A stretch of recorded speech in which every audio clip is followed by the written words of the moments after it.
People are always so surprised when I say that I am an introvert. Yes, I am an INFP, one of the most hated MBTIs because we're pessimistic, depressed, and lazy. Even we hate ourselves. But people are surprised because I appear to be confident, outspoken, and basically the stereotypical extrovert. Today, I want to clear some misconceptions about introverts like myself. First, being an introvert doesn't mean you're shy or soft-spoken. Yes, there are associations between introversion and shyness, but by definition, introversion or extroversion is based on where you draw your energy from. Introverts draw energy from being alone, while extroverts draw energy from spending time with other people. So while I'm confident in a social setting and striking conversations with other people, it doesn't actually mean that I enjoy being there. It drains my energy and I usually need a lot of time to recharge. Did I just let the cat out of the bag? But the truth is, I wasn't always confident and outspoken. I used to have an intense fear of public speaking.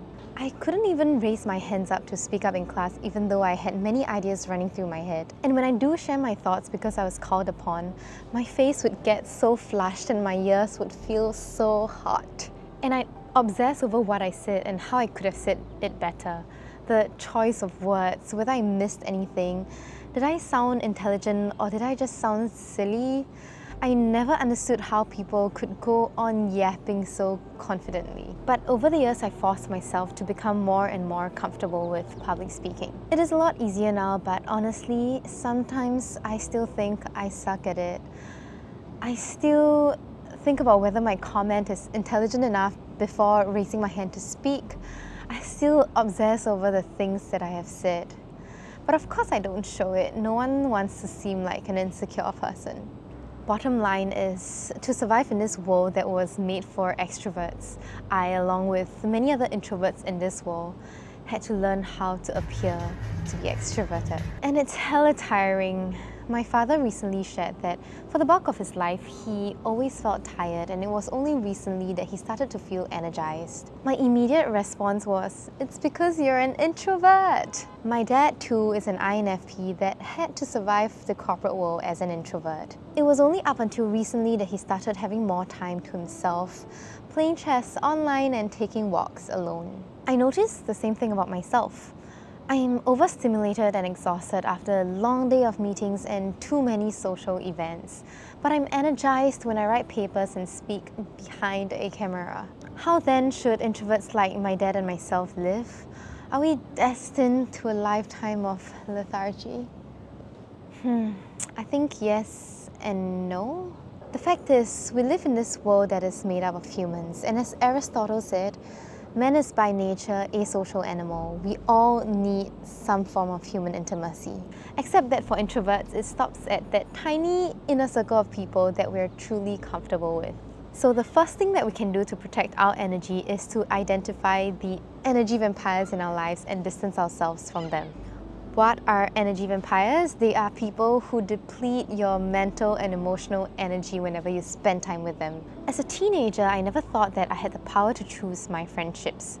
But as I grew older, I realized how important it is to surround yourself with the right people, especially if your mood is easily affected by other people. I, for example, am easily triggered by people who are extremely negative. It affects my mental health and puts me in a bad headspace. So nowadays, I'm a lot more selective about who I spend my time with, and as a result, I am a lot happier. The second thing is to stop being a people pleaser. As an INFP, I am very conflict avoidant, and I've always found it difficult to say no to other people. But again, that tired me out a lot because I was always compromising on my own needs. I went to parties when I just wanted to read a book at home. I helped other people at the expense of my own needs, and I spent time with people that I didn't particularly like. Perhaps it comes with age, but I've also learned how to say no, and this has been a game changer. Nowadays, I only do the things that I genuinely want to do, hang out with the people that I like, and magically, I feel a lot more energized. But Mel, what about work? You can't choose who you speak to at work. That's true. And it sucks that the workplace is designed for extroverts, which favors people who love to network. But as an introvert, I've also learned how to play to my own strengths. I take on tasks where I can work and shine independently, Occasionally, I have lunch at my desk by myself when I need to recharge, and I communicate over email as much as possible so that I can curate my response, not get talked over by the yappers, and to avoid long meetings that seem to go nowhere. But of course, we can't always avoid social interaction, and that's how my extroverted persona came about. Introverts like myself are always misunderstood because we appear confident and outspoken, but don't be fooled, we are not extroverts. It's just a persona that we carefully curated over the years to survive in this world that was created by the extroverts for the extroverts. But I hope that someday there can be a world where introverts can be seen, heard, and understood without having to try too hard. Thanks for watching, and if you'd like to journey with me, please hit subscribe, and I'll see you again.